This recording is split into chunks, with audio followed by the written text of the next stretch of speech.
Okay. Thank you, Tejala.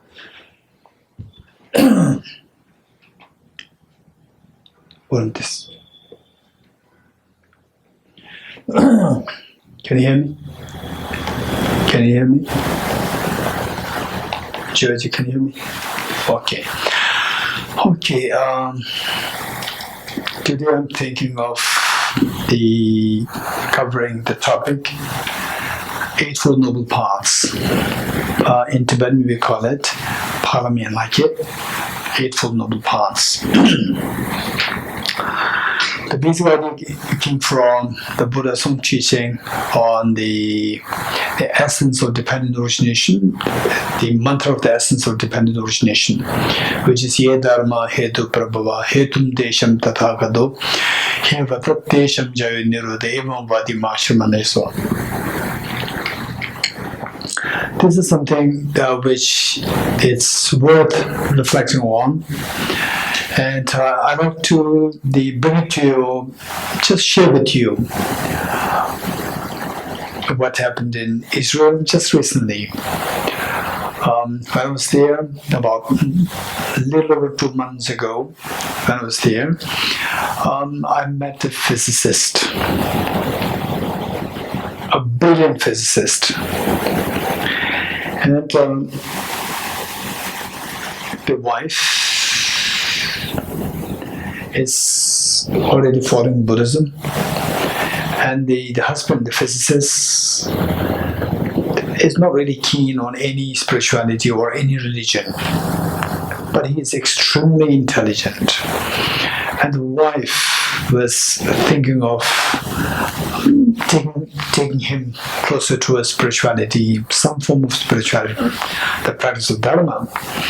But he being very intelligent, the wife cannot really persuade her. Then what happened was that when I was there, since last year I was supposed to be spending some time with them. And then before that, I was with them in a car from Tel Aviv to Jerusalem, which is about like 1 hour drive. And then we had quite a good discussion. And he's extremely brilliant. Then last year I was supposed to be spending more time in their house, but it did not happen. And this year, partially for about like 2 days, I was with them. And on 2 occasions, one was just during the tea time, and the other during the dinner time. The wife was kind of telling me, I was a little tired, and telling me that, okay, to cut it short, the wife was kind of persuading me to talk a little bit about rebirth. And rebirth is not an easy topic. That is a little complicated topic, which requires lots of thinking, not only thinking, rigorous, the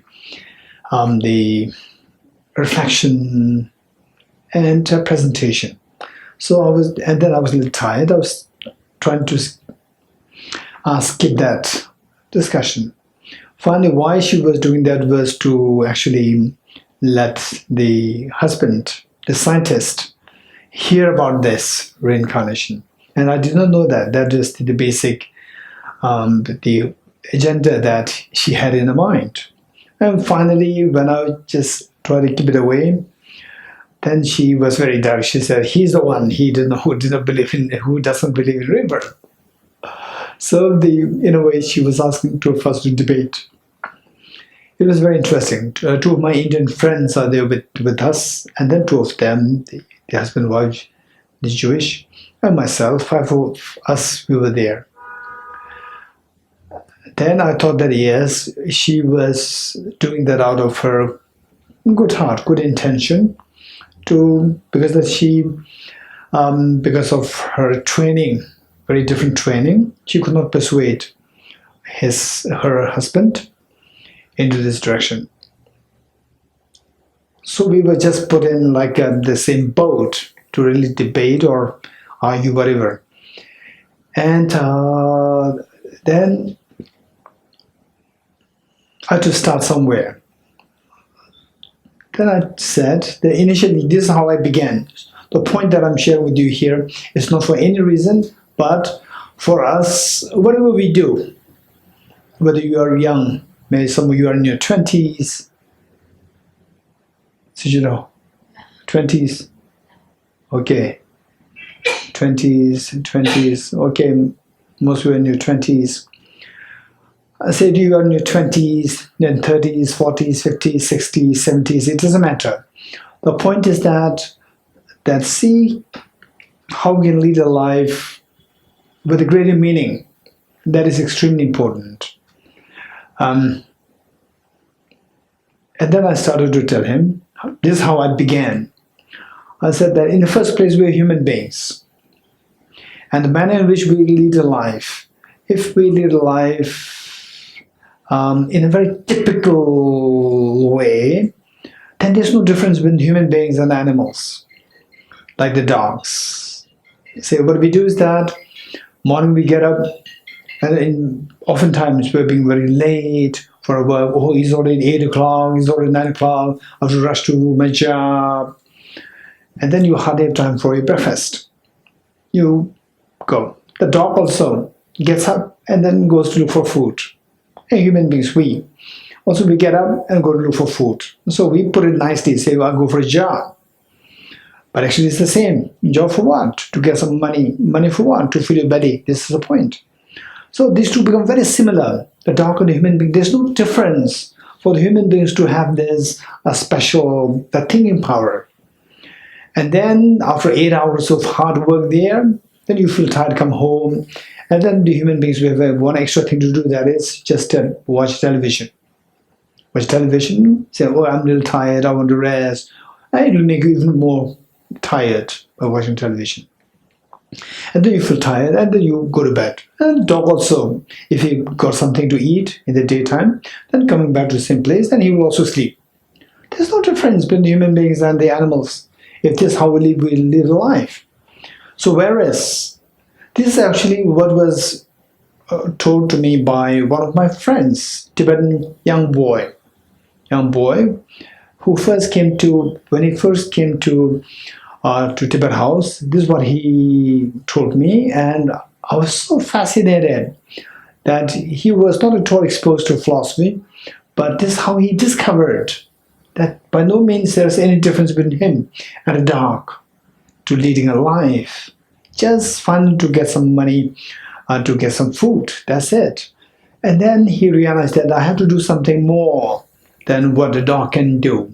Then I told the scientists that we're all human beings. We have this special faculty, the faculty of intelligence. If you don't use that, then what's the point of having this intelligence? You become like a dog. Number one. Number two, that particularly in his case, he being a scientist, not only a scientist, he's really, really brilliant scientist. He has many original thoughts, original ideas. So particularly you, somebody who has a brilliant intelligence, not only as the intelligence of a human being, but as the outstanding human being intelligence you have, and it goes totally a waste. So now, how to make sure that it doesn't go waste? This next question. How to make sure that it doesn't go waste? So we have to explore something which the dogs cannot explore. What is that? One thing is about, for example, let's say, what we see. What we see, is this the reality? This question. The dogs will have no clue. No matter how much we try to explain this to the dogs, what we see is not the reality. They have no capacity to discover beyond what they are seeing. Discover the reality beyond what they are seeing. But we human beings we're gifted with this intelligence to explore, to see the reality beyond what we are seeing. For example, say quantum physics. Quantum physics would say that what we are seeing is not the reality. What we are seeing, which is like the, say, so objectified there, is not the reality. Saying the observed phenomena, they make sense only by dependence on the observer. Independent observer, observed makes no sense. This is one, from the quantum physics point of view. And then and this is what the animals, the dogs, there's no way by which they can get even close to this understanding of how the observed makes sense in dependence on the observer. And then from the neuroscience point of view, whatever we are seeing is just the geometry that is designed in your brain. Geometry designed in your brain, and what the brain has designed, what the brain is designed, the geometry inside, so that is reflected outside. There's nothing really that's outside. This is what the neuroscience they're talking about. Very sophisticated neuroscientists. They're amazing. Again, recently, when I was in Israel, I met with two very senior neuroscientists, and very senior. One neuroscientist with whom I had a more close relationship, he was openly telling me that what you were talking in a conference. We had a conference on the concept of consciousness. The neuroscientists, then the psychologists, Western psychologists, then of course the Buddhist psychologists. So the two prominent neuroscientists, and then the two prominent senior neuroscientists, and many younger meaning like in 40s, and maybe perhaps 50s, and then these psychologists as well, and the Buddhist scholars. So this neuroscientist, very senior neuroscientist, he said that what you mentioned in the talk, I fully agree with you. Whatever we are saying, this is not reality. He said, the very senior neuroscientist. He said, what I'm seeing is not the reality. This I'm 100% sure, but I do not really see it in my natural form. Intellectually, I can say guaranteed what I'm seeing is not reality. This is just a play of the neurons inside, the transmission of the transmitters being transmitted from one neuron to a neuron through the synaptic connections, neural firings. It's all because of this that then what we are seeing, it happens. But we see something as so objectively there. Outside, there's not reality. This is what it said. So this is something which the animals are far, far away from realizing. This is something that we have to really keep in mind. So with this in mind, number one, we as human beings, we should prove that we are slightly different from the animals. We have a greater power of the intellect power. We have to prove that. Then number two, for example, that the scientist, the brilliant scientist, he becomes a brilliant scientist, he must prove that he has a very special gift of intelligence. So this is how we began. So with this, there are two things. One is what we're seeing, is that the reality? This is one thing. Then number two is whether or not the life that I'm experiencing now as today, this life, or there's a life beyond what I'm seeing today. Is there a life beyond that? This is something which the dogs cannot explore, which the dogs cannot really analyze. It's only human intelligence that can analyze. So this is what I mentioned to him. This is how I started our discussion. So from this, what I'm saying is that final point is we want to explore beyond what we are seeing of the reality, or beyond what we are seeing of today, the present moment, and the future life, and so forth. You like to explore, not explore, is entirely up to the individual.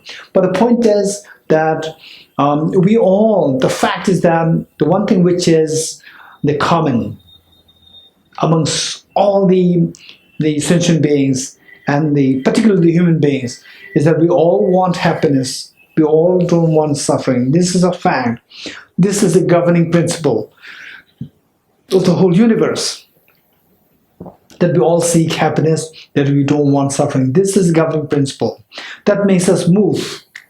That is the one which makes us work so hard, which makes the governments work so hard, which makes the international bodies to work so hard.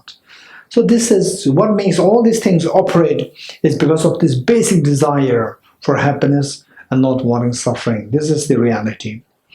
And if you acknowledge this, then your life will be very meaningful. Only if you acknowledge this reality, then your life will be very meaningful. For example, if you see somebody initially who is deeply into depression, and then after a while, maybe after like few months or so, then the person comes out of the depression, person is very happy, and not only the person is happy, the person becomes very successful in the life management and in the business, in your studies, in your say the living and the family. The person becomes very successful. Then everybody will really admire that person. So this is what everybody sees, what everybody wants to achieve. So for that matter, what exactly is spirituality? This question. So oftentimes we tend to mistake the two things. We mistake the priority of the two things. One is the means, and the other one is the goal. Means and the goal. Let's say the spirituality. Spirituality is the means. All the spirituality. For example, in the history of humanity, let's say Abraham, like 3,000, 5,000 before Abraham also.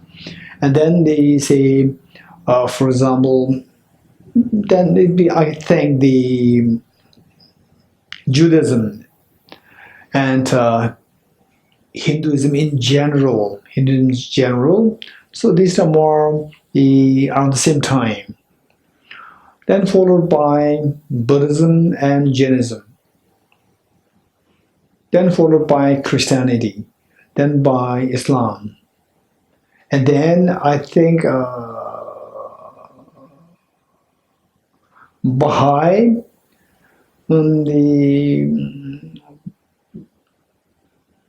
Baha'i was around,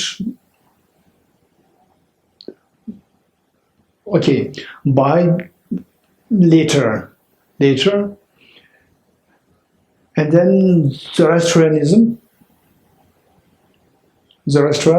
also quite old system. So we see that these major religions, how these religions came into being, most of them, we see that these great teachers, for example, say the Abraham, I'm not too sure, but then for sure, the Buddha Shakyamuni, saw the miseries of the world, and Mahavir also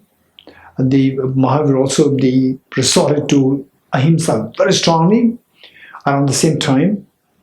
And then Jesus Christ, because of the persecution that he witnessed there, and then he strongly stood for the commoners. And then if you look at the Bahula, and Bahula's the predictor, the Bab, who is referred to as the Bab, the one who predicted the appearance of Bahula, the Baha'i religion. Both were persecuted. So we see that most of these great teachers, they become so great. Why they become so great, why they are being respected so much, is because of the struggle that they went through in order to fight for the humanity. Which means that the goal is to bring the humanity to the peak of the success, peak of happiness, to get rid of miseries, to get rid of the confrontation, to get rid of the disharmony. So that is a goal, and the means are these spiritualities, all these great teachers. Whereas nowadays, the means become the priority and the goals become the secondary. So people give their life, fight, create all kinds of the problems in the name of the religion, in the facade of protecting the religion. This is very the sad part. Okay, so what is the point is that what exactly is religion? What exactly is spirituality? If we ask this question to all these great teachers,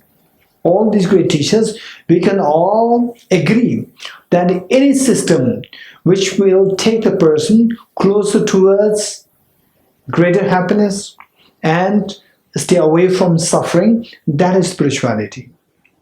Any system which will take the person to accomplish the maximum happiness and to take the person from any form of suffering, that is the spirituality.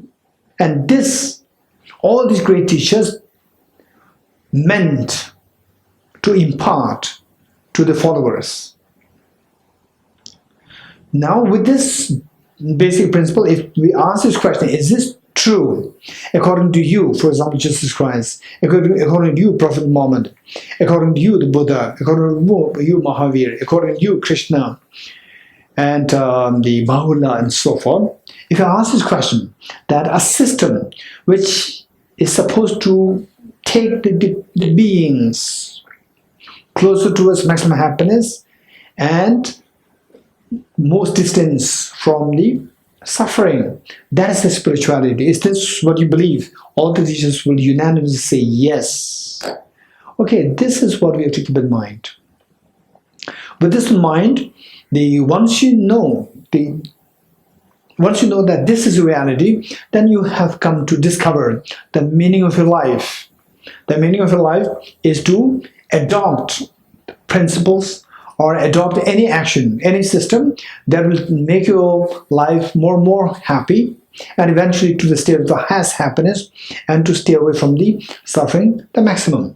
To get away from suffering, the maximum. This is your spirituality. This is your path. Okay, so having said this, then the Buddha Shakyamuni, 2,500 years ago, at one point, Buddha Shakyamuni was passing by a rice field. Then the Buddha stopped. And they pointed to the rice seedlings, rice sprouts, pointed to rice sprouts.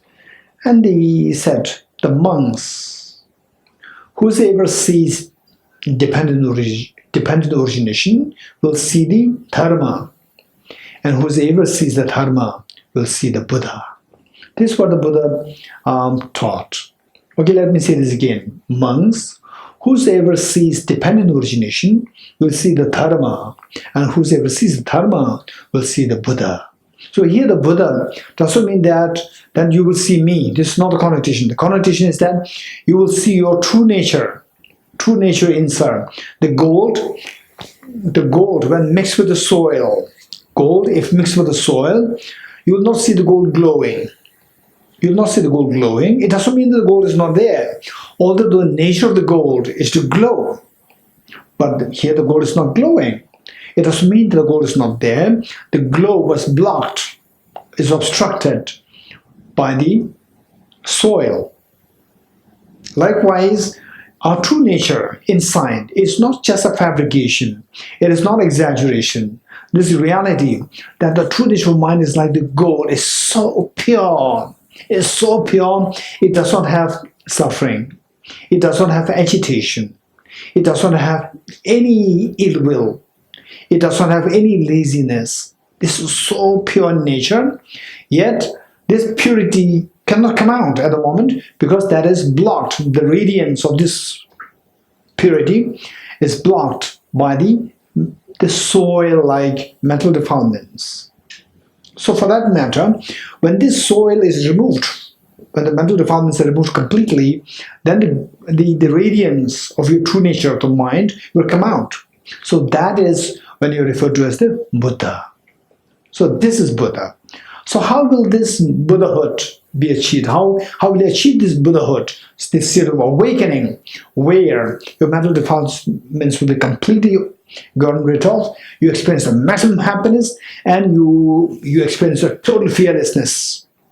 When this Buddha nature, when this purity becomes manifest, then you reach a state whereby you have the maximum experience of the happiness, and your suffering is totally zero. You experience what is known as fearlessness. In other words, what we are seeking is, we are seeking maximum happiness, and we are seeking to shun the miseries. To shun the miseries. What is miseries? Miseries means the fears of life. The fears of life. In other words, to become fearless and to have the maximum happiness. This is the goal. So when all these defilements are gone, these two things, the fearlessness and the maximum happiness, these two are not to be acquired newly from outside. These are not to be acquired newly from outside. They are already there within us. For example, the water. The water from the very dirty river. However dirty the water is, through the process of purification, like reverse osmosis and ultrafiltration, the dirt can be removed. Then the pure water comes out. All the water that we get from the shops is all the treated water, which means that it all went through the purification process, which means that the pure water is actually inside the dirty water. But it is not seen. It doesn't mean that the purity is not there. Purity is there, but in a dormant state. So only when the adventitious stains they are removed, then the purity, the true nature, comes out. Likewise, our mind, the true nature of mind, has these two qualities which we are seeking: fearlessness and the infinite happiness. Okay, so with this, when you see that this Buddha nature comes out, manifest, the infinite happiness and the fearlessness come out, and that this is known as you having seen the Buddha, or you having become the Buddha. Buddha means awakened, fully awakened one. You've awakened from the sleep of the ignorance. You are awakened from the sleep of the darkness of the mental defilements. In other words, you've removed the mental defilements and your purity within has come out. Okay, so for that matter, what should we do? In order for us to see this, to see yourself in the light of the Buddhahood, in the light of becoming Buddha, for that matter, we have to practice the Dharma. We have to see the Dharma. So how to see the Dharma is by seeing the dependent origination. So three things. Whoever sees dependent origination will see the Dharma. Whoever sees the Dharma will see the Buddha. Okay, so our job is finally, let us not think, sometimes this is where we are going wrong. Oftentimes many people who embrace Buddhism, they say that, okay, I believe in Buddhism, so in my family they are Christians, my family they are Muslims, they are Hindus, they are Jains, but I'm Buddhism, but I don't impose my religion to them, I don't talk about this. This is not about religion, which means that your understanding is not, the clarity in your understanding is not there. It's not about religion, it's about the person. It's not about, you trying to convert somebody into Buddhism. Your job is to convert the person to become a happy person. To make the person fearless in nature, make the person happy person. This is what we should be thinking of. We should not be thinking of converting people to Buddhism. This is totally the wrong approach. Okay, so with this in mind, I say, there's no need for us to talk Buddhism. Just tell the fact that we all seek happiness. Everybody will agree with you. And then everybody seeks to shun the miseries. Everybody will agree with you. So from there we have to begin.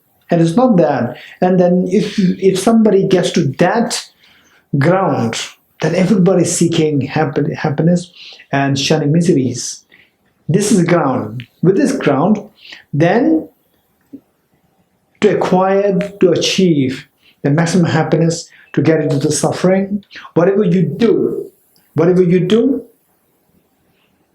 you do in such a way that if you're a Buddhist, you remain a good Buddhist. If you're a Muslim, you remain a good Muslim. If you're a Hindu, you remain a good Hindu. If you're a Sikh, you remain a good Sikh. If you're a Baha'i, you remain a good Baha'i. Jew, a good Jew. This is the basic idea. So with this in mind, then the question is, okay, say We can go in the reverse order, or we can do proper order. Proper order is the way the Buddha taught. Anybody who sees dependent origination will see the Dharma. Whosoever sees the Dharma will see the Buddha. And what we now reverse order is, what we seek is the Buddhahood. Buddha doesn't mean to become a Buddhist. It's about the maximum happiness and the fearlessness. We like to achieve that state. That state is known as full awakening. Full awakening state, awakened state. In Sanskrit, it is known as Buddha. To achieve that state, we need to have the proper practice of the Dharma. To have this Dharma, you have to know the dependent origination. This is the reverse order. So with this in mind, then the question arises, what is dependent? What is the meaning of dependent origination? Number two, what is the meaning of Dharma? What is that Dharma? Number two. Then number three, what is that awakening or the Buddha? Three things. With this dependent origination in this context, it is primarily where the Buddha taught that there are three things taught by the Buddha in connection with what dependent origination is constituted of. The Buddha taught 3 points. One is that there are 3 lines. The first line says, because this exists, that exists. Because this is produced, that is produced. Because of ignorance, the karmas arise. Because of karmas, consciousness arise. Because of consciousness, name and form arise. Because of name and form, the sense sources arise. Because sense sources, the contact arises. Because of contact, the feeling arises. Because of feeling, the craving arises. Because of craving, the grasping arises. Because of grasping, the becoming arises. Because of becoming, the birth arises. Because of birth, the aging and death, the arise. Okay, the 12 things are indicated here. So 3 points. What are 3 points? Number 1, line 1. Because this exists, that exists. This is number 1. Number 2. Because this is produced, that is produced. Number 2. Number 3. Because of ignorance, karmas arise. Because of karma, consciousness arises. Okay, the 12 things are indicated. And then after this, followed by when the ignorance ceases, karma ceases. When the karma ceases, consciousness ceases. When the consciousness ceases, the name and form ceases. All these. Then the reverse, or in other words, the cessation of the 12 links happen. Say the first one is indicating how the 12 links come to origination. That is how the samsara comes to origination, operates. And then the second part says how the samsara can be undone, which means how we can exit samsara, quit samsara, and achieve nirvana. The 3 points indicated, these 3 points are very beautifully summarized by Arya Asanga in the form of what is known as the 3 conditions. The first one, because this exists, that exists. Arya Sangha calls that as a condition, an unwavering condition. Number 1, unwavering condition. Then number 2, when the Buddha said, because this is produced, that is produced, is a condition of impermanence. Number 2. Then number 3, because of ignorance, karmas arise. Because karma, consciousness arises. Okay, that is the condition of potentiality, or the condition of concomitancy. These 3 conditions. In other words, all impermanent phenomena, all composite phenomena should necessarily be following these 3 principles, or these 3 conditions. Unwavering condition. What is number 2? Condition of impermanence. Number 3. Condition of potentiality, or the condition of concomitancy. These 2 conditions. Okay, with this in mind, what is meant by what's the first one? What is in the first place? What is meant by the unwavering condition? And then what's the meaning of the statement the Buddha made? If this exists, because this exists, that exists. Because this exists, that exists means that anything which is a result should necessarily come into being by a cause. Because the cause exists, the effects will exist. This meaning, which means unwavering condition, meaning that any result must fulfill the condition of the existence of a cause.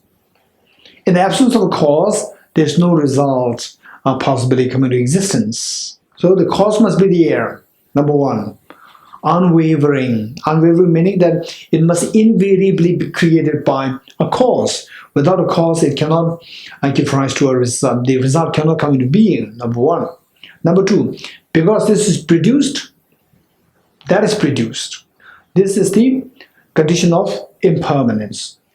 Not only number one, the cause should be existent. Number two, not only the cause should be existent, the existent cause must be impermanent in nature. Not only the cause should be existent cause must be impermanent in nature. Meaning that, for example, if the cause is permanent, then the cause will never change into effect. It will always remain as a cause. It will never change into effect. If the effect is never given rise to, then the effect will never come into being. So for the effect to come into being, the cause must be existent, plus it should be impermanent in nature. Number two. What is number three? What is the condition number three? Condition of potentiality or condition of concomitancy. Third condition. Third condition is that, for example, I like mangoes. Then I plant apple seeds. Finally, apples will grow, not mangoes will grow. Apple seed is a cause, number one.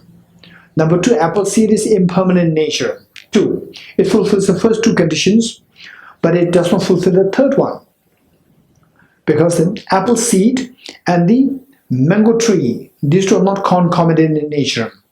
Apple seed does not have the potentiality to give rise to a mango tree.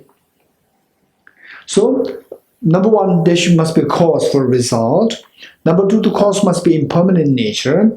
Number three, the cause must have the potentiality to give rise to the specific result. These are the three conditions. Okay, so this is the concept of dependent origination in general. So the first line says, because this exists, that exists means because the existence of a cause, the result will come into existence. So the need for a cause, number one, unwavering condition. Number two, because this is produced, there is produce. Only if the cause is produced. Produce means something which comes into existence from non-existence. Meaning that something which is changing. Only if the cause is changing, the effect will come into being. Only if this is produced, that is produced. Number two.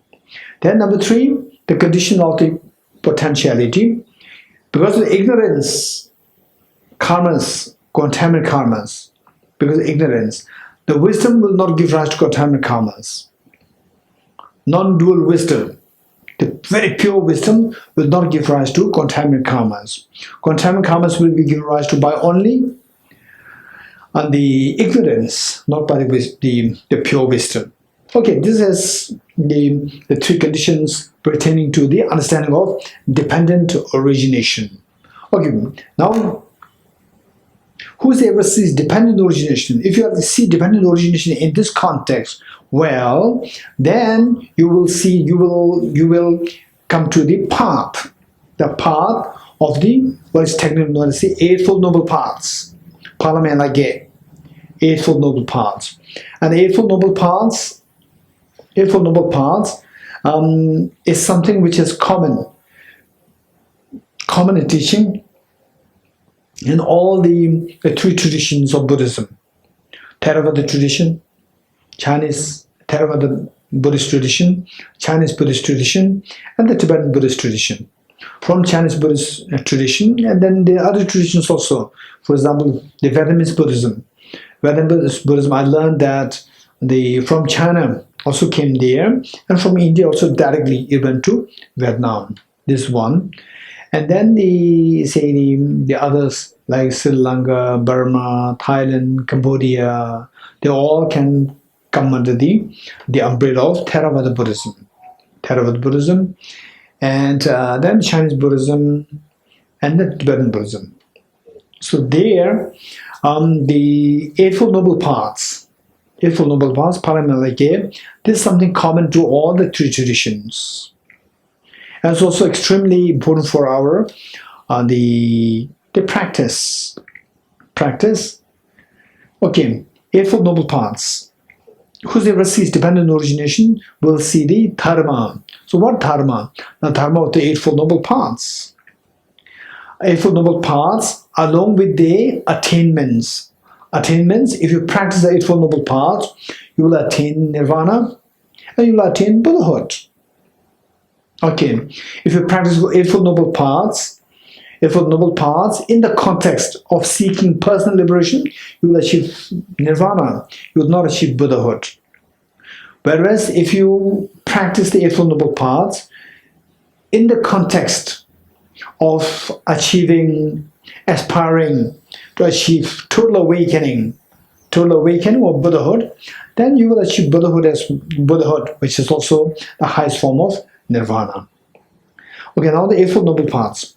Eightfold Noble Paths, number one, the correct view, number one, correct view or the right view or the correct view, number one, yang tabe tawa, correct view or the right view. Then number two is right thought, and the translations may vary. Don't worry too much about that. Right thought, number two.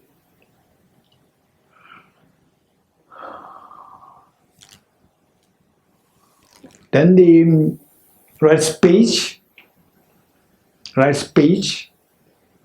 action, right livelihood, right the effort, right mindfulness, and right concentration. Okay, let me say this again.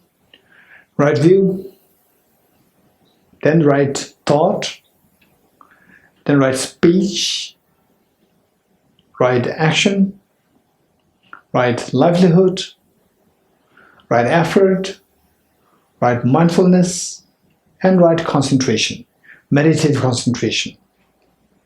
Okay, these are the Eightfold Noble Paths.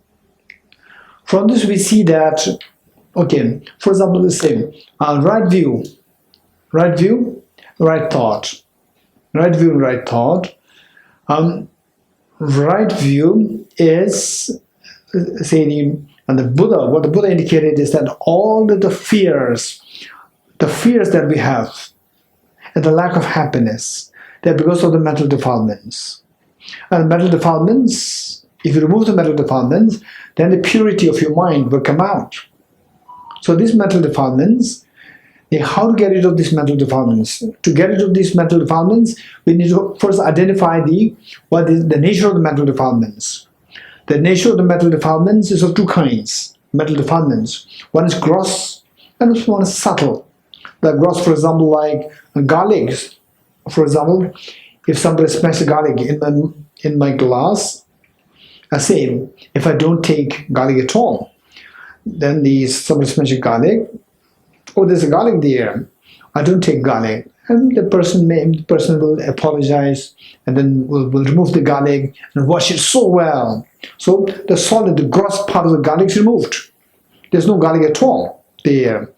And it's washed so well. You smell it, it still smells garlic. So solid garlic is not there, but the smell is left. Likewise, the mental defilements, there's one like the solid garlic, the gross defilements are there. After you remove the gross defilements, then the smell of the garlic like the mental defilements are left.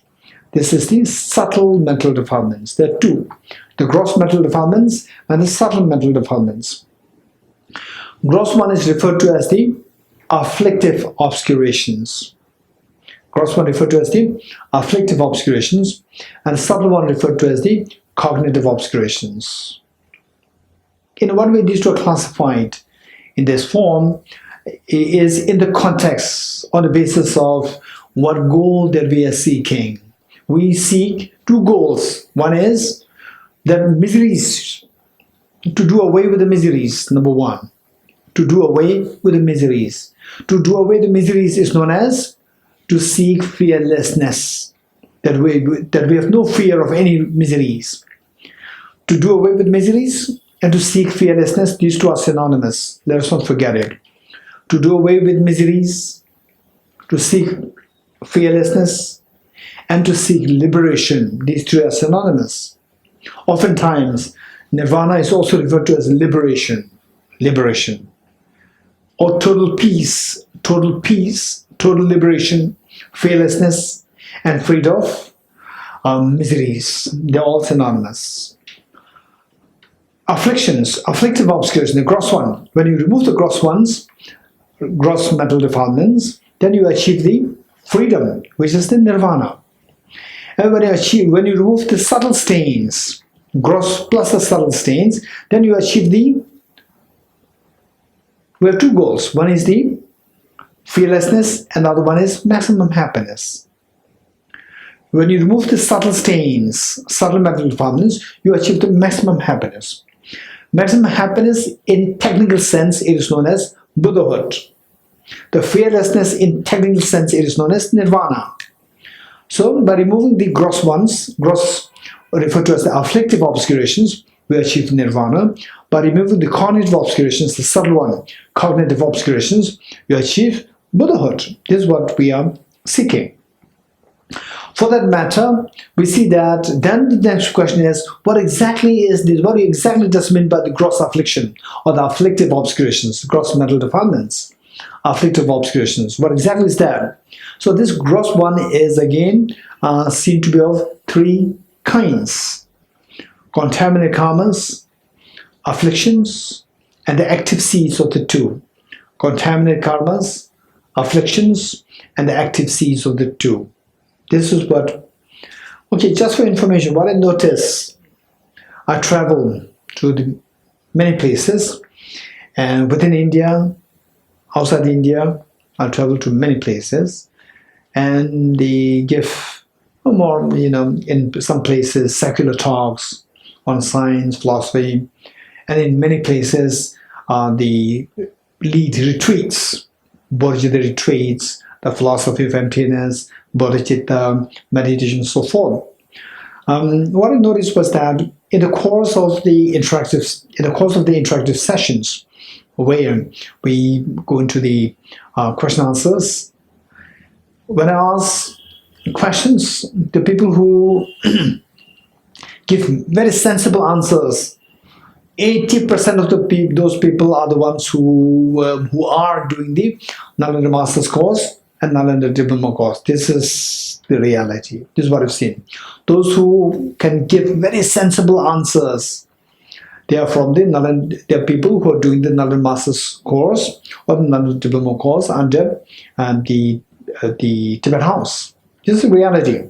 So therefore, I become so happy that the two programs that Tibet House we are running, this is really meaningful. I could easily figure out that somebody gives a very meaningful answer. Wow, this person is quite learned. Then later on, the person comes to introduce himself or herself to me that we are doing another master's course, we are doing another diploma course. It's very inspiring. Okay. Also, again, in this connection, say the people who are interested. So we have another master's course. This is very difficult to be introduced every year. We don't introduce every year. It's only once in 4 years or 5 years. Whereas now the diploma course, this is what we introduce once a year. So therefore, anybody interested, you can join it. So now soon going to be announced. Okay, so with this, the gross mental defilements, referred to as the afflictive obscurations, is of three kinds: contaminated karmas, afflictions, and active seeds of these two. In other words, what I'm saying is that we need to have a systematic studies. With systematic studies, then these things, they become very easy, not at all difficult. Otherwise, they become so sporadic, so irregular, that you have these ideas coming, you seem like you understand something, then after some time, again you hear the same thing, again it comes from nowhere. It seems to be very complicated. Not at all complicated. This is just a matter of the need for us to go through a systematic studies. Okay. So these three afflictive obscurations, contaminant karmas, afflictions, and the active seeds of these two. So these three afflictive obscurations, somehow they hover around. They hover the fabric. They hover around. For example, let's say the birds, the water birds. They hover around the water. Likewise, these three afflictive obscurations, they hover around the self-grasping ignorance. They hover around ignorance. So ignorance is like the fabric. For example, we go to a shop, and in the shop, there are so many, let's say, the statues of, let's say, Buddha, statues of the Jesus Christ, and the statue of just a small boy, small girl, or the house, cars, and we see that everything is made of gold. So the basic fabric of all these, basic material for all these statues is gold. Likewise, there are all these contaminant karmas, afflictions, active seeds. Somehow the fabric is the self-grasping ignorance. If you cut the self-grasping ignorance, then all these, the contaminant karmas, afflictions, and the active seeds of these two will be gone right off. Once that happens, all the fears dissolve. Then you achieve the state of fearlessness, or the total liberation, or the peace, or the freedom from miseries, or nirvana. This is what we achieve. Okay, this is one thing. Now, to get rid of the ignorance, the next question is how to get rid of this ignorance in order to achieve this fearlessness. How to get rid of this ignorance? This is one thing. Okay, how to get rid of this ignorance? This is one question. Number two is cognitive obscurations. The second part, the subtle defilements. What is the subtle defilements? Cognitive obscurations. Shedip. In Tibetan, shedip. Cognitive obscurations. What is this shedip? This is like the subtle smell. Subtle smell of the garlic-like, the metal stains. Self-grasping, you remove this, still there's a subtle stain left. Very subtle stain which cannot germinate into the self-grasping anymore, but still there's a stain there. Like there's no solid garlic there, still it smells garlic. Like this is the problem there.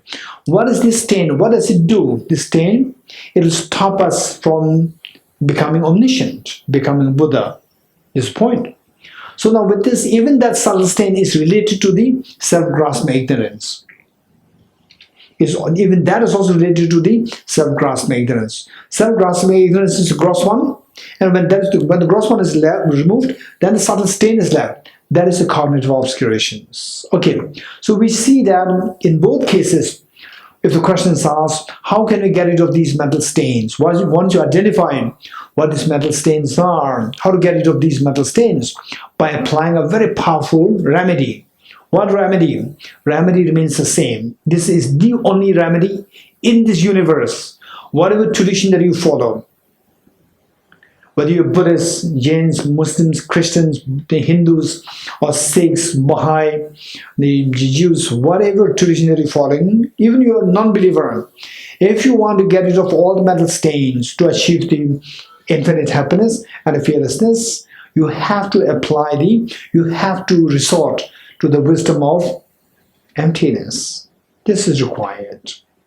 This wisdom of emptiness is required. So this wisdom of emptiness, we see that it has three levels. One, the wisdom derived through learning. How to cultivate this? What kind of wisdom? This wisdom, just you have it and you can get rid of that? No, it has three levels. You need the most refined version. But the refined version, you get it only through the gross ones. Gross ones, you have it, start with the gross one, and then make it more and more refined yourself. What are the three? Wisdom derived through learning, number one. Tujung Sherab, wisdom derived through learning, wisdom derived through reflection, Samjung Sherab, wisdom derived through meditation, Gomjung Sherab, the three wisdoms. Wisdom derived through, in order to have the wisdom derived through meditation, it must be preceded by the wisdom derived through reflection. To gain the wisdom derived through reflection, it must be preceded by the wisdom derived through learning. And there are exceptions. There are exceptions, meaning they are not really exceptions. What we see as exceptions is they are actually not really under the category of exceptions. Like Geshe Dorji, he became fully enlightened within a single lifetime. But in this very life, he did not go through all these extensive studies and reflection of the emptiness and so forth. So how come that he is able to do that? Why not? We can also do that. This question. So he just got through the first two wisdoms, wisdom derived through learning and reflection, very quick, and actually went through detail, in more detail, the first two wisdoms through from the past lives. From the past lives, he was very ready, and there are many indications that he already went through these processes in his past lives. There are many indications, and many people, they expect this thing. Oh, because it's Milarepa, then why do we have to also study so extensively? This is self-deception.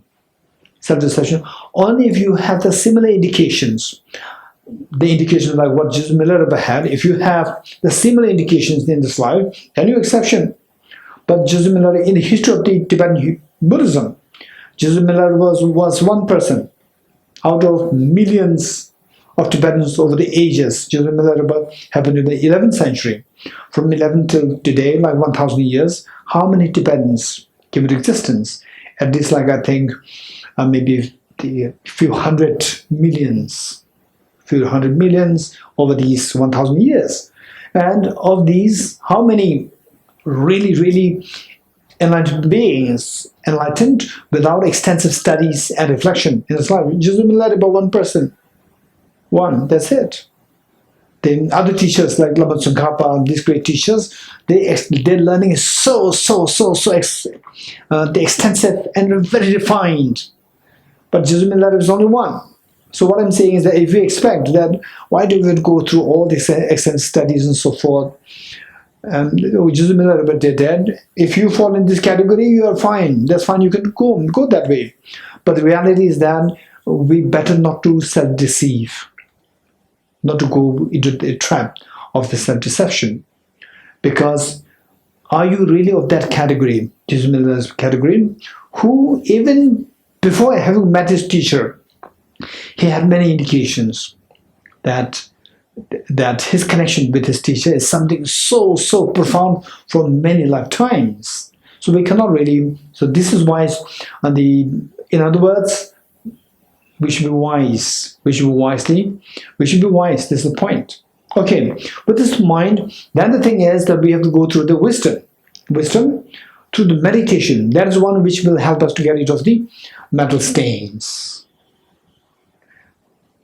To reach to that level of the wisdom of meditation, it must be preceded by the wisdom of reflection. And to have this wisdom drawn through reflection, it must be preceded by the wisdom of learning. Wisdom of learning means that we have to go through extensive learning, extensive studies, learning of emptiness, learning of bodhicitta, learning of psychology, learning of the metaphysics, learning of the ontological, the reality on the various levels. So this we have to go through. Okay, let's say there is the third level, the wisdom. What is the third one? Wisdom through meditation. The third one. Wisdom through meditation. Again, it has the two levels. Again, it's two levels. Wisdom through meditation. Wisdom through meditation, one with the conceptual and the other non-dual. Conceptual wisdom of meditation and the non-dual wisdom of the meditation. And finally, what helps us to cut all the mental defilements is the non-dual wisdom. But to experience the non-dual wisdom, it must be preceded by the conceptual wisdom of wisdom. So this is the manner in which we reach to the level of the non-dual wisdom of emptiness. Okay, this is what we should be doing. So in this regard, let's say what are the Eightfold Noble Paths? What is the first one? Right view. What is right view? It's the non-dual wisdom, or in other words, the wisdom of emptiness, the wisdom derived through meditation of the emptiness. This wisdom, the third level of wisdom, that wisdom in a meditative state. This is known as the right view. The first one, right view. You have the right view. Should be the remedy to overcome the self-grasping ignorance. Ignorance is the wrong view. Ignorance is the wrong view. To curb this ignorance, we have to introduce the right view, the opposite, the right view. So the right view is the wisdom of emptiness, which is on the meditative level. Wisdom drawn through meditation of emptiness. This is number one. Okay, this is in the meditative state. Then you come out of the meditation. Then you start seeing again. You interact with things. Then they say the things, and then you also exchange your thoughts, ideas with other people. So all these thoughts and exchange of ideas and so forth, they're coming because of the thought processes. Thought processes, which is like the influence of the right view. Right view in your meditative state. So then when you come out, then this will reflect in the form of thoughts which drive your exchanges with other people.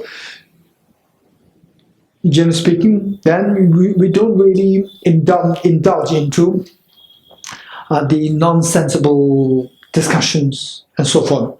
We only talk something meaningful, see things like illusion, so forth. So that is all coming because of the right thought. Number two, because of the influence of the right view, then the right thoughts come into being. What is next? Right. Okay. Right speech, right action, and the right livelihood. Okay, let's see. The right speech. What you talk, the speech that we utter must be freed from the flaws of the speech. Should not offend others. And by no means there should be ways and means to deceive others. By no means there should be the tendency to harm others or to be attached to others. You should not have the implication of the attachment and aversion. This speech must be right speech. Speech must be freed of these flaws. What's next? Right action. So the actions then physical actions that we engage in, the speech and the physical action that we engage in must be in accord with the conventional norms and conventional decencies. What we do, people should not be feeling averse to what you're doing. They should, because just through your physical actions, what you do in your practice, people should automatically generate, say, the respect for you, generate faith in you, respect in you, to see that what you're doing is so pure, the purity of your physical actions. Remember what's next? Livelihood. Then in the process, it's not just a one-day practice, it's going to be like a lifelong practice. Because lifelong practice, we have to live. To live, we have to live on livelihood. There must be some livelihood. Okay, whatever livelihood, for example, let's say if you are a student, or if you are, no. Okay, as a student, or say then as a teacher, or as running a company, or so whatever you're doing, make sure that how you live, it must be something which is in accordance with the decent norms of the conventional world. It must be in accordance with the decent norms of the conventional world. In other words, say if you go into corruption, the decent conventional world says that this is wrong livelihood, this is wrong. And forgery, then the corruption and stealing, and all these things, livelihood which the decent conventional world does not agree with, this is known as the wrong livelihood, and that should not happen. How you live your life, the livelihood must be obtained through a very, the decent ways, which the very decent people will agree with you. Okay, because the indecent ways of getting your livelihood, this involves attachment and aversion. It is the tendency to increase, trigger, the orchestrate, the anger, aversion and attachment. One, it is because of the attachment. In the process, this is something which does not accord with the conventional world. So conventional world will not be happy with you. And then because they are not happy with you, they discover what you're doing, then you become angry towards them. So it can potentially trigger more afflictions within the mind. So right livelihood is so important. Finally, our job is to achieve fearlessness and the infinite happiness. And what attracts the fears is afflictions. So this wrong livelihood has a tendency to trigger more afflictions. And the afflictions are the ones which attract fears in the life, miseries in the life. Okay. This is the right livelihood. What is next now? Right effort. Right effort. Right effort is okay, now from here, right effort, what is next? Right mindfulness, what is next? Right meditative concentration. Right concentration or right meditative concentration, both are correct. So these three, they fall under the category of the stabilizing your mind. Stabilizing your mind. Okay. Right effort is finding joy in your efforts. Finding joy in your efforts for virtue. Finding joy in your efforts for virtue. That is the right effort.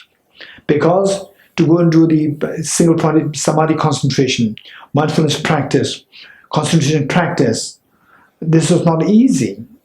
It's not easy. Because it's not easy, there must be joy. Only if you find joy in doing this, then there's a consistency happening. If you don't find the joy, eventually you will drop that. So the right effort here should not be understood as the just exertion. This is not the connotation. Right effort here is the exertion, or not really exertion, very strong word. You see, putting effort in joy, with joy. Putting effort with joy. In other words, this is also known as the enthusiasm, perseverance, joyous perseverance. Perseverance, enthusiasm, or the right effort. Okay. With this joyous effort, then what you do is that we have to achieve the power of the stability of mind, power of the concentration. For the power of the concentration, what can help us to achieve that is the mindfulness practice. So next is the mindfulness. So mindfulness is a means to make us achieve the concentration. Difference between mindfulness and concentration. Concentration is to gain the power. You gain the power to hold a particular object for an extended period of time. To hold an object for an extended period of time. That is a concentration. Mindfulness is to bring the mind. Mindfulness is the mental factor to bring the mind from distraction or from laxity to the intended object. Mindfulness is to bring the mind from the laxity or this mental scattering to the intended object. This means you do it constantly. This is mindfulness. You apply mindfulness. Then what happens gradually? Mind will stop getting scattered. Mind will stop getting lax. So it will continue to stay there. When you continue to stay there, this is concentration. This is the difference. Now, mindfulness is mentioned there, but the introspection is not mentioned there. While the mindfulness is emphasized, introspection must be equally emphasized. So, mindfulness is what is explicitly mentioned there, but the introspection is implicitly mentioned there. But these two must work hand in hand in order to build a very stable concentration. Introspection and mindfulness. What's the difference? Introspection is the mind, mental factor to keep an eye, is a vigilance to keep an eye on your own mind, to see what your mind is doing. Whether your mind is sleeping, whether your mind is scattered, whether your mind is still meditating, to just keep an eye, to spying on your own mind, that is the introspection. Once with introspection, you see the mind is distracted, then the next is the job of the mindfulness. Mindfulness is to bring the mind back to the intended object. This is mindfulness. So the difference is the introspection is what is required first. Introspection will just keep an eye to spy, to be a spy, to see if your mind is meditating or what it is doing. For example, in a family, say there are 3 children, young children are there, and one child is more stable, and the parents may tell the eldest child, keep an eye on your 2 siblings, and if the siblings they are not doing good, let me know. So the one child is to just keep a spy. And I remember when I was very young, I must be age, I think, say 7. Then my father, he used to, this is like a cigarette, even my sister doesn't know that cigarette. My father passed away, now I can share this with you. My father, so he goes out for his small business, and then he would leave some money in my sister's hands to somehow distribute to the 3 siblings, sister, my brother, myself, 3, to share among 3. Whatever little money my father left, my sister. So my father and then my sister and my brother, 2 of them were in the same foster house, and I was in a different foster house. So my father was worried about me because I was the youngest, whether or not he's getting his share. This was his worry. So he secretly told me that you keep a record of whatever you get. Whatever you get, in the form of money, in the form of, let's say, my sister may buy some bread and give me some bread, or may give me some, biscuits, give me some, whatever you get, keep a record. This is what my father told me confidentially. And I said yes. And I was very obedient. So whatever my sister gave, I keep a record. And I also tried to get the information as to what was the total sum my sister got. Whatever the total sum my sister got, from there I make sure that the calculation is such, the audit is such that I got full, so that my sister would not get any complaint from my father. This is what I would do. I would keep the record every day. Whatever I got, I put a record in a small. I was age 6, 7, 8. Okay. And then the next time my father would tell me, Dorji, did you keep the record? Did you have the record? I would say yes. I showed this to him. And then he was just happy. He will not go through into detail, but he's very happy that all these details are there. Okay. And if you ask me how much you get, I'll give the figure, which exactly tallies with what he gave. Okay, because my sister loved me so much, two of us. My sister, she was taking care of two of us, and this is the reality. So what do you say this? Okay, so my father was asking me to keep an eye on what your sister is giving, whether she's giving the properly or not properly, and not to complain. Just let my father know.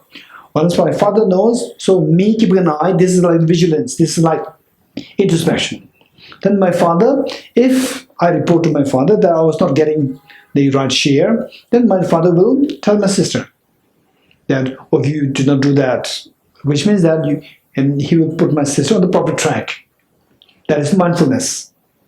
So what I was doing was the introspection. What my father was supposed to be doing is the mindfulness.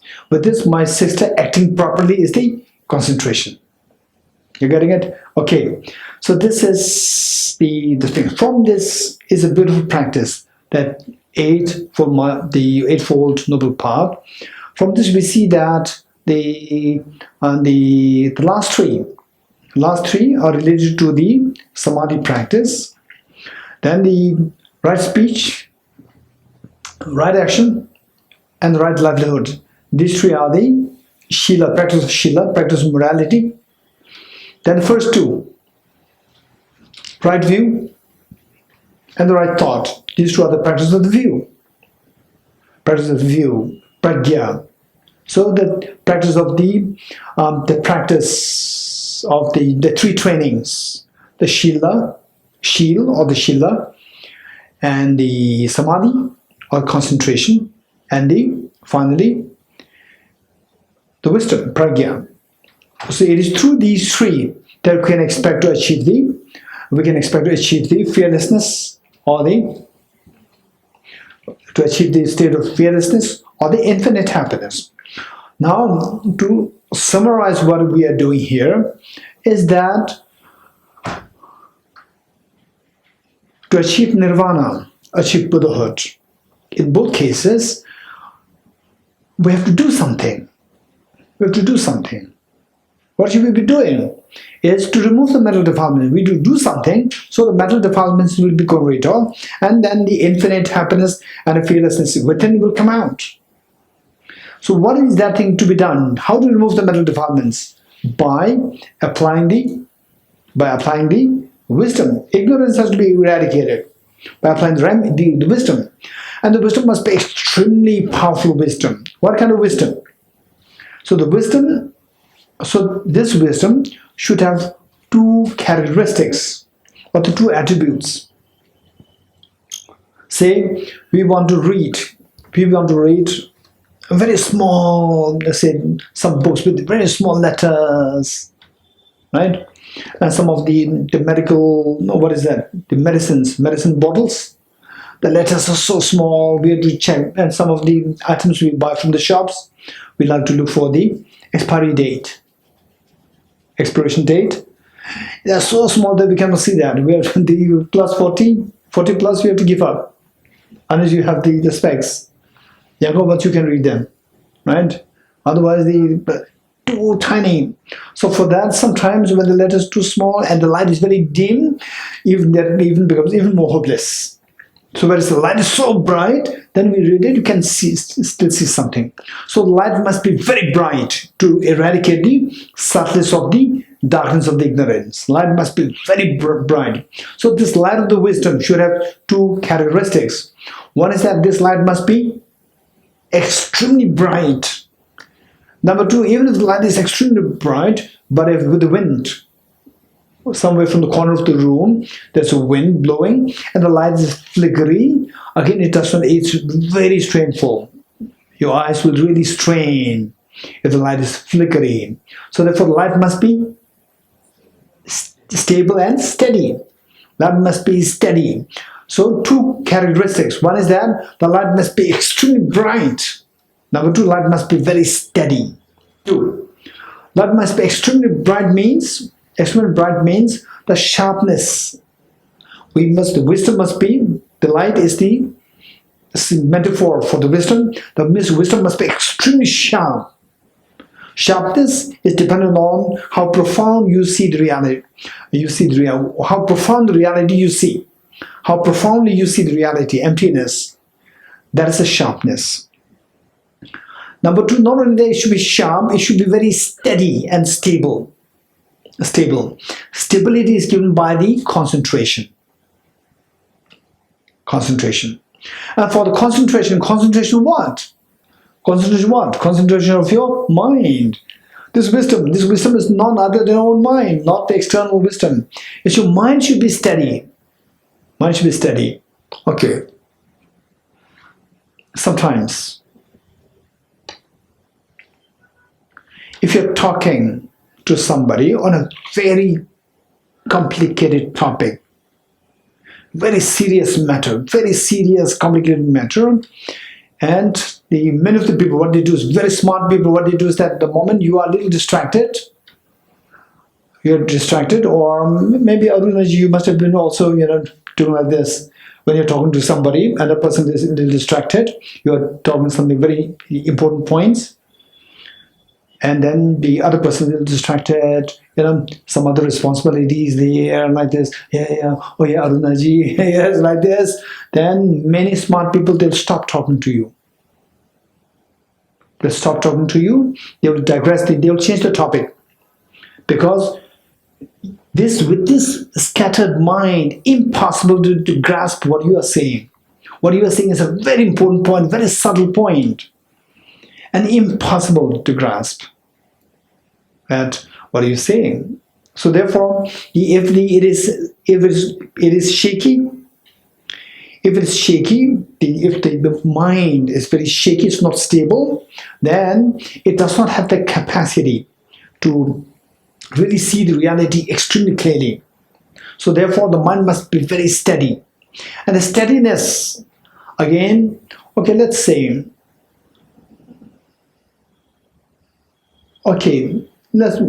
let's say, your body, how steady is your body now? Tell me, just sit upright. How steady is your body? Stable or is moving? Stable or moving? Stable? Okay. You think you are stable. You're getting it? If you're by yourself, without the traffic sound, no traffic sound, no sound at all, it's totally peaceful, then you'll start hearing the heartbeat. Tick, tick, tick, tick, tick, tick. You will start to hear that. You're getting it? When you start to hear the heartbeat, you see that your body is moving because of the heartbeat. Heartbeat means heart is moving. Heart is part of your body, right? As the heart moves, invariably your body also moves, right? But this is a very subtle movement that you don't see. You cannot diagnose this. You cannot identify this when you are in a more hazy, more disturbed environment. You cannot feel that. In actuality, there is a very subtle disturbance there. Likewise, the stability, they are the opposite of stability is instability or distraction. Distraction of the mind. Distraction of mind or instability of the mind, there are two. The very gross instability and very subtle instability too. You're getting it? Very gross instability of the mind and a subtle instability of the mind. Which, okay, tell me, my mind. Say, if you ask me, hey Dorji, how are you? Right? Hey Dorji, how are you? When did we meet last time? Right? When did we meet last time? If you ask this question, and then I said, yes, like this. From what I'm doing, you can see that my mind is not stably. My mind is not focused on what you're saying. Can you see that? Right? Oh, what time is it? Right? Okay, is there anybody coming from there? Mr. Secretary? And then I also look at you. Yes, like this. Will you sense that my mind is scattered? Yes. How do you know that my mind is scattered? How do you know? Huh? Gestures, physical gestures and the verbal gestures. I'm talking to somebody. My physical movements, they're all directed by mind. You're getting it? My mind directs my physical body. My mind directs my verbal actions. So while I'm talking to you, but I'm equally talking to somebody else also. I'm also physical, I'm also moving. Which means that my mind is very distracted. This is a very gross distraction. Whereas you're talking to me and I'm giving you the answers. You are say me, okay, when did you come back to Delhi? 8 days ago. How was your time outside? Very good. Actually, very good. It's a very simple answer. There are so many detailed answers there. I skip all the detailed answer. I say very good. The weather, very pleasant. When I say very good, very pleasant, I already thought about many other things. I already thought about, what will I have this dinner? What will I have for this dinner after finish class? I already thought about all these things. You're getting it? So, but do you see this distraction in me? You don't see distraction. You're getting it? So that is the subtle distraction. Subtle instability. Gross instability is visible when I'm physically and verbally I'm involved. Physical, verbally I'm involved with something else. Something which is more than what should be done. That is the gross instability, gross distractions. Then the subtle one is where physical, verbal, they are totally under control. Only mentally operating, which you cannot diagnose. That is a subtle one. You're getting it? So distraction is the mental distraction, mental. And the mental distraction can be seen in two ways. The subtle one, which only distracts your mind, not the physical and verbal. This is a subtle distraction. And another one is mental distraction, which distracts not only your mind, but also the physical and verbal. That is the gross distractions. Of these three distractions, which is the easiest to be removed? Physical, verbal, mental.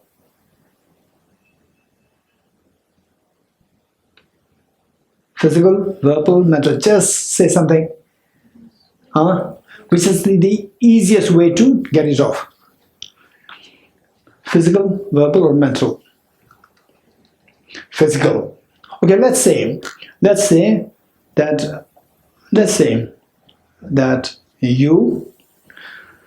we have a little conflict. We have a little disagreement. With disagreement, then let's see. With disagreement, the first thing that happened, okay, there are three things happening. Then I become so angry, right, inside, which is mental. And then I know that whoever hits other person first will be in trouble by the law, right? So therefore I control my physical. But verbally I can attack. Verbally we can attack. How dare you say like this? How dare you say like this? Okay, number two. And then I'll become really out of control and then I start hitting. Physical. You're getting it? Okay. Mental, becoming angry. Verbally, attacking somebody verbally. And physically, actually going to fist fight. Of the three, which is easiest to be controlled? Physical. Because, physical is easier. You can control the physical, right? But verbally, you can say nasty things. And mentally, out of control. Already you become very angry. And then verbally, hey, don't say anything verbal. If you say something like this, then they will use this as a point to attack you back later on in the court. Okay, so physical, verbal, these two are also very gross but easier to be controlled. Mental, very difficult. Somebody says, what a stupid thing that you're doing. Instantly you become angry, right? Instantly. You don't have to wait. What's your name? Putila. Your name? Stenson. Okay, if somebody said that, I'm very nasty, Stenson, should I become angry? Shall I wait? Do I have to wait like this? No, no, I don't have to ask anybody whether I should become angry or not. Automatically it becomes angry. But should I say something bad? This I can ask, right? If I say something, will I be in trouble? Then Sensei said, no, don't say something. Then I say something. They say, no, don't say this. If you say this, then you'll be in problem. Okay, I'll not say this. But anger is already inside. You're getting it? Of the three, the physical and the verbal, these two are easier to be controlled, and the mental is most difficult to be controlled. You're getting it? Now, controlling the physical and verbal distractions. Controlling the physical and verbal distractions is known as the practice of Shila, practice of morality. Of the three higher trainings, practice of Shil, Samadhi, and Pragya. Shil, Samadhi, Pragya. Finally, what we need is the wisdom. Wisdom which has two characteristics. What are they? The brightness and the stability. You're getting it? Brightness and the stability. Brightness is what we call as the wisdom. For the stability of the physical, verbal, and mental. And the opposite of the stability is the instability. Instability of the physical, verbal, and mental. Instability of physical, verbal, mental, physical, and verbal should be controlled first. It's easier to be controlled. That is known as the controlling the physical and verbal instability is referred to as practice of Shila. You're getting it? It is so the instability. Instability is because of the lack of introspection and the mindfulness. Lack of introspection, mindfulness. So building the introspection and mindfulness in order to control the distraction of the physical and verbal actions is known as the practice of the Shila. In other words, it's the training in the mindfulness and the introspection, training in the introspection and mindfulness to control the distraction of the physical and verbal actions is known as Shila. The training in the mindfulness introspection to control the mental action is known as Samadhi. The training of mindfulness and introspection to control the mental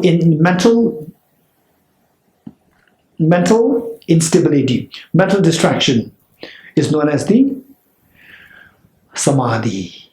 So with these two practices, Shila and Samadhi, our mind, we gain the physical and verbal training and the training in the introspection mindfulness to control the physical and verbal actions. This is the training in the gross introspection and mindfulness. Once you're trained in the gross introspection mindfulness, then you can train the subtle one. That becomes the Samadhi. Training the introspection mindfulness to control the mental activities, mental actions. That is the practice of Samadhi. In other words, the second one, practice of Samadhi, concentration. Number two, concentration, medical concentration. This is the training in the subtle introspection and mindfulness. What do you mean by subtle mindfulness? Training of mindfulness and introspection to control our mental actions. That is the subtle one. So with these two things, Shila and Samadhi, then what happens is that you are so well trained in the introspection and mindfulness, Tempasheshin. We're so well trained in these two. Once you're trained in these two well, then the stability is achieved. Stability is achieved. With the stability, then you focus on the wisdom. That is a brightness. So number 1 and 2 is to build the stability. Then number 3 is to build the brightness. So the brightness and the stability combined together, that is the wisdom which will help us to get into the mental defilements. Once the mental defilements are removed, then what you aspire, infinite happiness and the fearlessness will be achieved. Nirvana and Buddha can be achieved. Okay, so now to build the stability of the physical and verbal actions, to train in the introspection mindfulness, to train the physical, to train in the introspection mindfulness, to control the physical and verbal actions, constitute the Eightfold Noble Path. Number 3, number 4, and number 5. Number 3 is right speech. right action, right livelihood. These three are meant to control, to train in the mindfulness introspection, to control the physical verbal actions. You getting it? Okay. Then number what? 3, 4, 5, 6, 7, 8. 6, 7, 8. 6, right effort. 7, right mindfulness. 8, right concentration. These three are to build, are to train in the mindfulness introspection, which controls the mental actions. That forms the samadhi, or concentration, heightened concentration. And then number 1 and 2, right view, right thought. These two are to bring the sharpness of the wisdom. So the sharpness of light of the wisdom. So 1 and 2 to bring the sharpness. Then 3, 4, 5, 6, 7, 8, they are to bring the stability. Within the stability, there are two: morality and the samadhi. Okay, so this is the Eightfold Noble Path. We'll stop here. 1 or 2 questions if you have. 1 or 2 questions if you have. Anybody? Senzila, you have a question? Yes? Geshe, you told that there are like Nirvana and Buddhahood is different. How is it different? Okay, Nirvana and Buddhahood. How these two are different things? Okay, this is a good question. Let us say, first, this is an important point.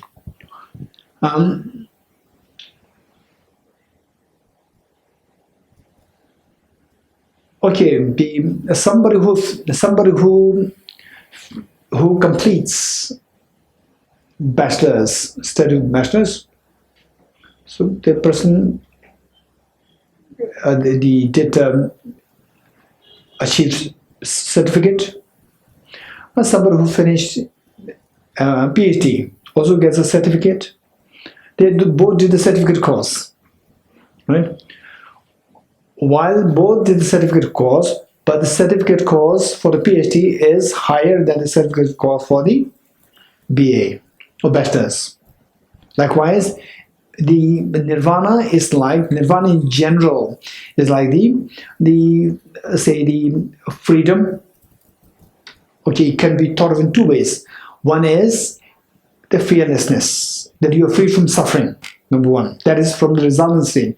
From the causal state, you are free from the ignorance, self-grasping ignorance.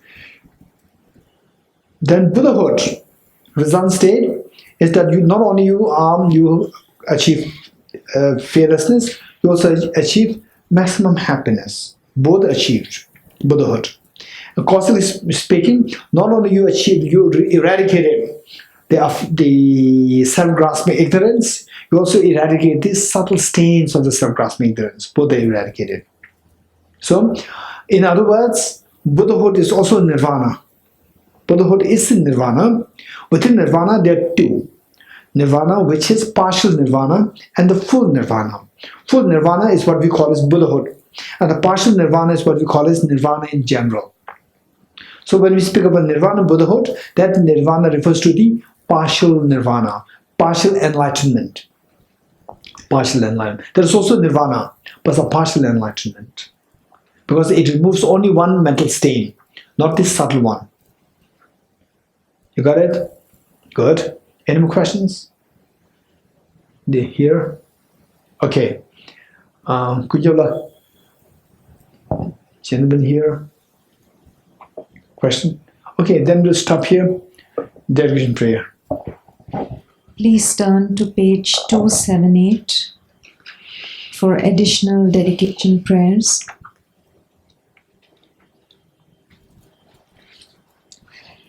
In the land encircled by snow mountains, you are the source of all happiness and good. All-powerful Cherishi Tenzin Gyatso, please remain until samsara ends. Just as the brave Manjushri and Samantabhadra too realize things as they are, also I dedicate all these merits in the best way that I may follow their perfect example. I dedicate all these roots of virtue with the dedication praised as the best by the victorious ones thus go on the 3 times, so that I might perform the noble Bodhisattva's deeds. May the Supreme Bodhicitta that has not arisen arise and grow, and may that which has arisen not diminish but increase forevermore. As long as space remains, as long as sentient beings remain, until then may I too remain to dispel the miseries of the world. Due to the merits of these virtuous actions, may I quickly attain the state of Guru Buddha and lead all beings without exception into their enlightened state. I dedicate the merit thus gathered towards the realization of deeds and the prayers of all the Buddhas and the Bodhisattvas of the 3 times, and to the whole of the Dharma of teaching and realization. May I in all life, through the force of this merit, never separate from the 4 wheels of the Mahana vehicle, and accomplish all the stages of the path, renunciation, bodhicitta, perfect will in the 2 stages. With a wish to free all beings, I shall always go for refuge to the Buddha, Dharma, and the Sangha until I reach full enlightenment. Inspired by wisdom and compassion, today in the Buddha's presence, I generate mind of full awakening for the benefit of all sentient beings. I go for refuge to the Triple Gem. I confess the negativities individually. I rejoice in the virtues of all the beings. I hold the precious Buddha in my heart. The path of union of emptiness and compassion is loosely explained by the protector of the Buddha Dharma as a beings of the snowland. You are the lotus soul, the Tenzin Gyatso. We supplicate you that your wishes are fulfilled spontaneously. May the operations, the evil thoughts and deeds of the negative forces of humans or non-humans, who however manage through perverted prayers against the teachings of the Buddhas, be truly vanquished through the power of the truth of the 3 jewels. In all my lives, never separated from the perfect Gurus, may enjoy the magnificent Dharma by completing the qualities of the stages and the paths, may quickly attain the state of Vajratara. Throughout my future lifetimes, may always be guided by the Manjushri and be able to uphold the Dharma in general and the teachings of Dependent Origination in particular, even at the cost of my life.